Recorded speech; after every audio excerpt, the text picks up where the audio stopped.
So I have 11 books I'm going to show you today. 2 of them are contemporaries. The next 2 are classics. After that, I have 2 high fantasy novels, 1 mystery book, and then there's 3 middle grade fantasies. These 11 books I'm about to show you today are my big ultimatum for the summer. These are the 11 books I for sure want to have read, done, and finished by the end of August. And yes, if you've been watching my channel, I have moved. I'm in a new location. All my books that I own are currently there. I don't know when I'm going to unpack them because that's going to be a nightmare. But without further ado, let's get to the top 11 books I want to read this summer. Obviously, I'm going to read other books. I like to follow the Booksplosion book of the month, and there's new releases coming out, so I will be reading other books along with the books I'm reading on this list. But these books are ones that I for sure just need to get finished. So let's get started. I don't know about you guys, when it comes to summer, the first type of books I think of are contemporaries. And I'm a person who isn't a big fan of contemporaries. They kind of tend to bore me, mainly because I'm a fantasy person. But there are some good ones out there, and a good author that I have found is Morgan Matson. And I've read 2 of her books, and this summer I want to read her 2 other books, which is Amy and Roger's Epic Detour. This is about 2 people going on a road trip in the middle of the summer. And her other one is The Unexpected Everything, which I don't know much about this one, but is very summery looking by the cover. Her other 2 books are also set in summer, which is Since You've Been Gone and Second Chance Summer. I've read those and I loved them. I absolutely love Morgan Matson's writing and her characters, which is why I've put it on the list to have these read by the end of the summer. I just love the embodiment of the season in this, and I love her characters and the development they have, and that it's all not just about romance or something boring. It's actually very interesting. So yeah, I plan on picking these up this summer. I don't know when. I'll probably get to this one first, hopefully in June, and I might save this for end of July and August. So yes, if you guys are up for summery contemporary read, and if you're not a big fan of contemporaries, I'm recommending Morgan Matson. Along with the feeling and ambience of summer, I feel like reading classics are also kind of a thing. At least for me, if you kind of have summer reading projects, you at least want to read like 1 classic. So yeah, I've decided to put 2 classics on my list, but these are 2 classics I've already read, and I'll explain to you why I want to reread them in a minute. The first one is The Great Gatsby. The reason why I want to read this is because this is a very short book, and it just embodies summer, as well as just like the nightlife and partying, and there's just so many themes. There's so much in this book, but it's also very simple, I think. Also, I have not seen any movies that go to this book, so I want to read it and then hopefully see the movie late one night. So yes, The Great Gatsby. The other one I have also read is To Kill a Mockingbird. This is my favorite classic ever. I absolutely love this book so much. I listened to the audiobook on a 20-hour drive I did last summer, and this summer I want to get the physical book and read it and still have the option for an audiobook. But I want this physical book. I am in love with this classic. I'm in love with these characters. This is a beautiful, timeless story, and I want the physical book to read and to add to my collection. So yes, these are the classics I'm reading this summer. Now the next 2 books, I'm not sure if I'm going to get to this summer because they're big. These are my 2 high fantasy books. I feel like I could finish them if I pushed myself, but if I open up these books and I don't feel interested, I probably won't get to them. Now the first one is another reread for me. I read this like 4 years ago, and that is Wizard's First Rule. I've actually read this entire series several times. I got through a phase when I was like 13 or 14. I read it several times, and then I read the first book several times, but I'd like to give it a go and reread it and see how I feel about this world and its characters.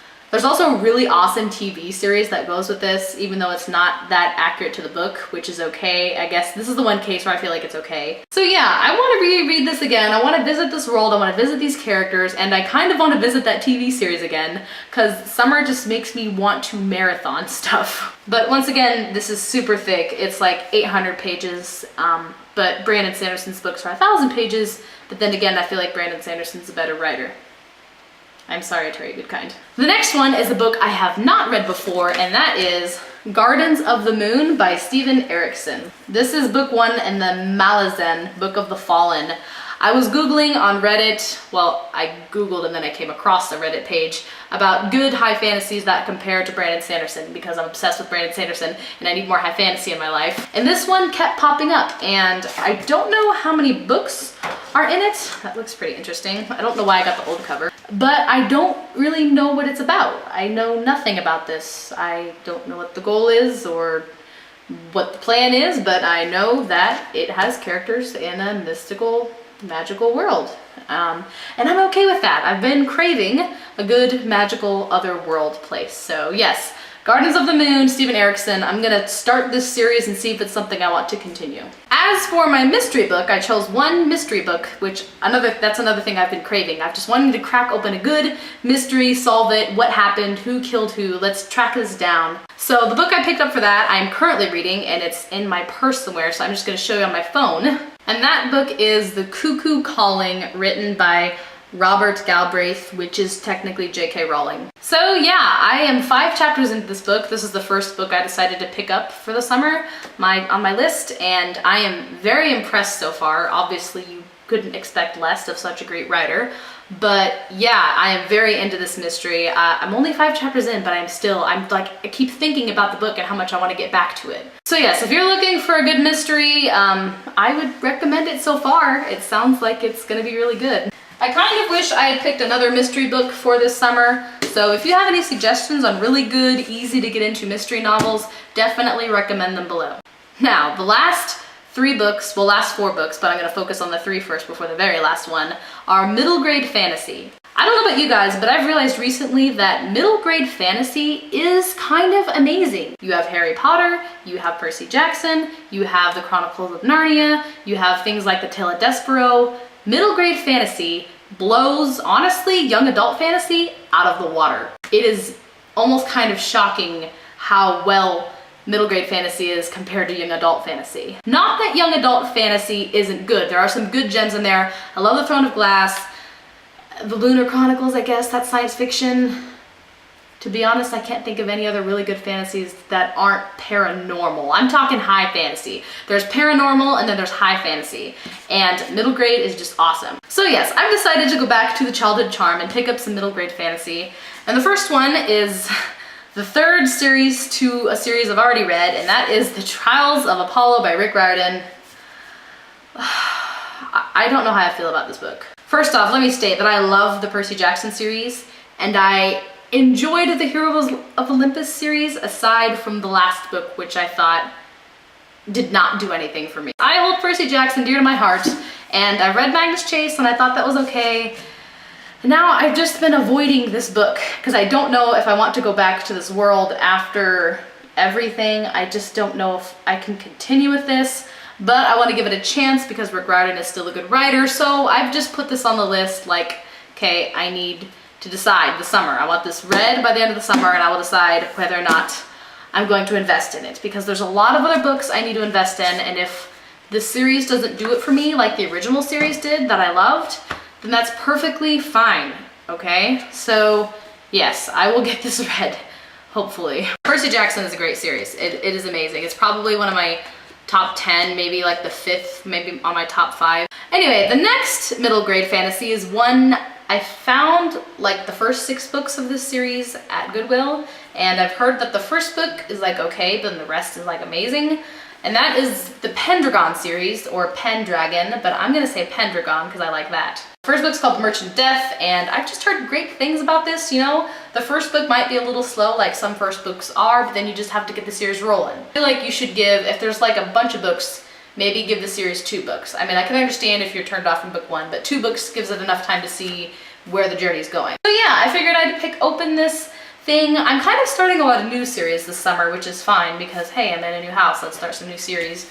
And I'm interested to see if this is something I need to yay or nay, because I have them all, they've been sitting on my shelf forever, and I'm like, you know what?